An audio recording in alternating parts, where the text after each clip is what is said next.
Hello दोस्तों।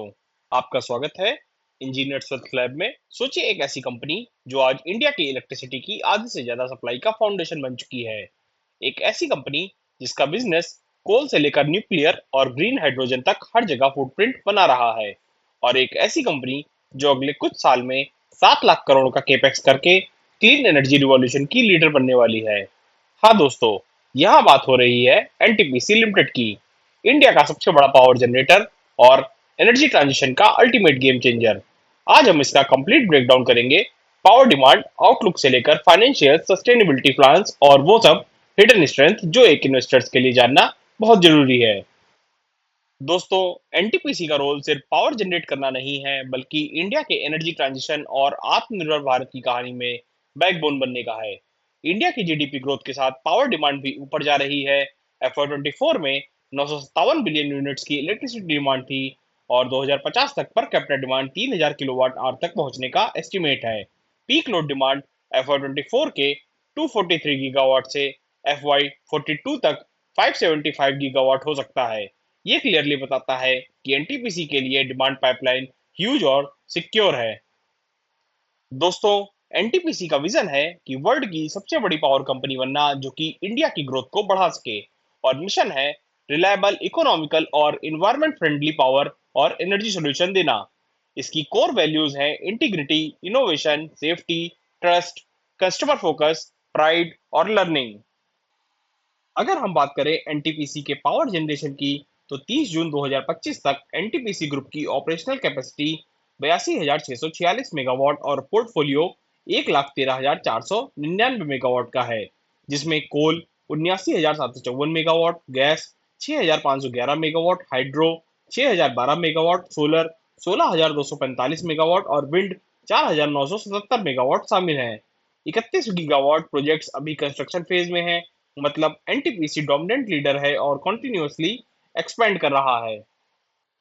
FY25 में 4 gigawatt और FY26 में 3 गीगावाट नई कैपेसिटी ऐड हुई है। रिन्यूएबल एनर्जी का टारगेट है 60 गीगावाट बाई 2032। विजिबिलिटी पाइपलाइन है 24 गीगावाट की। कोल स्टेशन का PLF FY25 में 77.44% था, ऑल इंडिया एवरेज से काफी ज्यादा। एनटीपीसी के पास अपने कैप्टिव कोल माइंस हैं। FY25 में coal production 45.8 million metric ton और Q1 FY26 में 10.88 मिलियन मीट्रिक टन हुआ। कैप्टिव कोल माइन से 15% रिक्वायरमेंट्स कवर होती है, मतलब फ्यूल कॉस्ट कंट्रोल और सप्लाई सिक्योरिटी दोनों। ये एक गेम चेंजर है इन्वेस्टर्स के लिए क्योंकि एनटीपीसी अपना इनपुट कॉस्ट हेज करता है। एनटीपीसी का गोल है 2047 तक 30 गीगावाट न्यूक्लियर कैपेसिटी कंट्रीब्यूट करें। अभी के लिए एनपीसीआईएल के साथ ज्वाइंट वेंचर्स के थ्रू प्रोजेक्ट्स पाइपलाइन में हैं। न्यूक्लियर पावर एक base load clean energy source है। इससे इंडिया की एनर्जी मिक्स में स्टेबिलिटी और ग्रीन पुश दोनों मिलेंगे। इन्वेस्टर्स के लिए इसका मतलब है कि एनटीपीसी सिर्फ कोल और रिन्यूएबल्स पर डिपेंड नहीं, बल्कि एक लॉन्ग ड्यूरेशन सस्टेनेबल सोर्स पे पिवट कर रहा है। रिन्यूएबल एनर्जी का सबसे बड़ा चैलेंज है इंटरमिटेंसी। जब सूरज या हवा नहीं होती तो पावर सप्लाई रुक जाती है। इस प्रॉब्लम का सलूशन है pumped storage projects. NTPC group का प्लान है 21,370 megawatt pumped storage capacity build करना। सिर्फ एनटीपीसी के नाम पे 11,000 मेगावाट प्रोजेक्ट्स हैं, बाकी सब्सिडरीज टीएचडीसी और नीपको के थ्रू। ऑलरेडी जून और जुलाई में टीएचडीसी ने 2x यानी 250 मेगावाट यूनिट्स कमीशन कर दिए हैं। ये प्रोजेक्ट्स एनटीपीसी को इंडिया का लार्जेस्ट एनर्जी स्टोरेज प्लेयर बना देंगे, जो रिन्यूएबल्स के इंटीग्रेशन के लिए क्रिटिकल है। एनटीपीसी इंडिया का पायनियर है ग्रीन हाइड्रोजन स्पेस में, जिसके की इनिशिएटिव्स में सिमाद्री, जो कि 1 TPD green hydrogen plant already operational है, और नेत्रा फैसिलिटी, जो plasma oxy classification technology hydrogen के लिए प्रोवाइड करेगा। ग्रीन हाइड्रोजन का यूज होगा रिफाइनिंग, स्टील, फर्टिलाइजर्स और हैवी ट्रांसपोर्ट सेक्टर में। लॉन्ग टर्म में ये एनटीपीसी का फॉसिल फ्री ग्रोथ की लीडरशिप पोजीशन देगा। एनटीपीसी मल्टीपल पायलट प्रोजेक्ट चला रहा है जिसमें कार्बन डाइऑक्साइड को यूजफुल प्रोडक्ट्स में कन्वर्ट किया जाता है, जैसे CO22 methanol plant, CO22 ethanol, carbonated bricks, जो कि कंस्ट्रक्शन सेक्टर के लिए सस्टेनेबल अल्टरनेटिव है, sustainable aviation fuel. CCUS initiatives NTPC को एक कार्बन इंटेंसिव प्लेयर से कार्बन स्मार्ट कंपनी बनाते हैं। एनटीपीसी का क्लियर रोड मैप है जो 7 लाख करोड़ इन्वेस्ट करेगा 2032 तक, जिसका फोकस होगा रिन्यूएबल्स, न्यूक्लियर, पम्प्ड स्टोरेज और न्यू एनर्जी सॉल्यूशंस में। इससे एनटीपीसी एक फॉसिल हैवी यूटिलिटी से डाइवर्सिफाइड क्लीन एनर्जी लीडर बनेगा। अब बात करते हैं एनटीपीसी के फाइनेंशियल्स की, जहां रेवेन्यू फ्रॉम ऑपरेशंस FY25 में 1,70,037 करोड़ के रहे, जो FY24 में 1,61,985 करोड़ के थे। यानी ईयर ऑन ईयर बेसिस में 5% की ग्रोथ हमें देखने को मिली। वहीं एबिटा 49,749 करोड़ का रहा, जो FY24 में 46,904 करोड़ का था। यानी ईयर ऑन ईयर बेसिस में 6% की ग्रोथ। और profit for the period 19,649 crore का रहा, जो लास्ट ईयर 18,079 करोड़ का था। यानी ईयर ऑन ईयर बेसिस में 9% की ग्रोथ हमें देखने को मिली। अब बात करते हैं एनटीपीसी के फाइनेंशियल्स की, जहां कंपनी का मार्केट कैप 3,30,000 करोड़ के आसपास है। वहीं स्टॉक का पी 13 का है और आरओसी 10% का है, जबकि आरओई 12% का दिखाई देता है और प्रॉफिट ग्रोथ भी 12% की रही है। जबकि ईवी टू एबिटा 8.88 और रिटर्न ऑन सेट्स 4.26% के रहे हैं। कंपनी के ऊपर थोड़ा डेट भी दिखाई देता है, क्योंकि डेट टू इक्विटी 1.36 का है। और कंपनी फ्री कैश फ्लो भी जनरेट करती है, जो कि 3 साल का 41,220 करोड़ के आसपास है और 5 साल का 67,840 करोड़ के आसपास। कंपनी का प्राइस टू बुक 1.78 का है और डिविडेंड भी कंपनी देती है, जो कि 2.47% के आसपास है।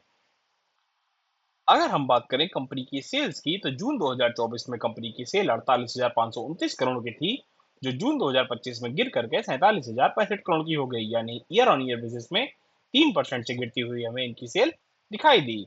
हालांकि इनका ऑपरेटिंग प्रॉफिट मार्जिन मात्र 1% से गिरता हुआ दिखाई दिया, जो कि 28% से घट करके 27% का हो चुका है।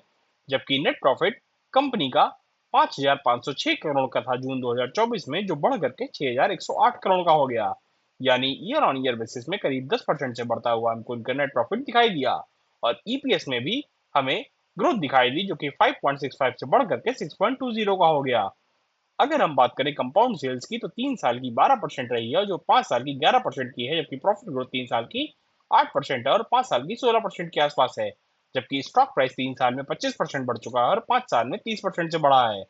अब अगर हम बात करें कंपनी की बैलेंस शीट की, तो कंपनी के पास इक्विटी कैपिटल करीब 9,697 करोड़ का रेज किया है और रिजर्व्स कंपनी के पास 1,74,374 करोड़ के हैं। अगर हम बात करें कंपनी के कैश फ्लो की, cash from operating profit 50,436 crore का है और cash from investing activity -45,800 crore के आसपास का है। जबकि कंपनी का नेट कैश फ्लो 563 करोड़ का है।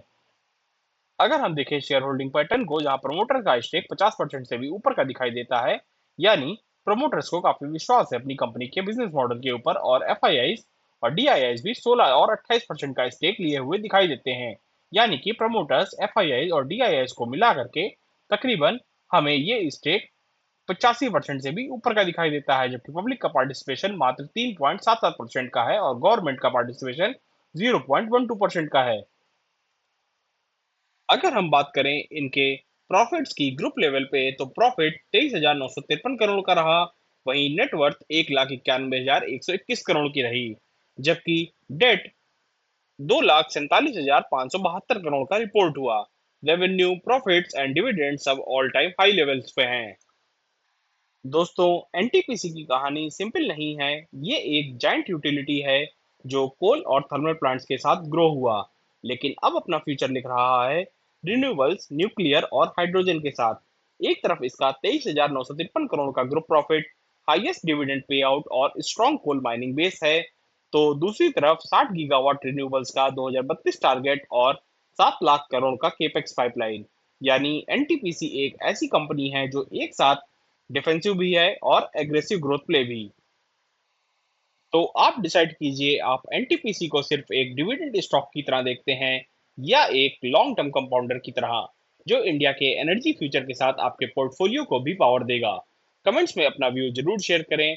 और अगर ये एनालिसिस पसंद आया हो तो वीडियो को लाइक करिए, शेयर करिए और सब्सक्राइब करिए इंजीनियर्स वेल्थ लैब को, जहां आपको मिलता है स्टॉक एनालिसिस का सबसे डिटेल्ड और इंगेजिंग ब्रेकडाउन। तो मिलते हैं अगले वीडियो में, तब तक के लिए हैप्पी इन्वेस्टिंग, सेफ इन्वेस्टिंग।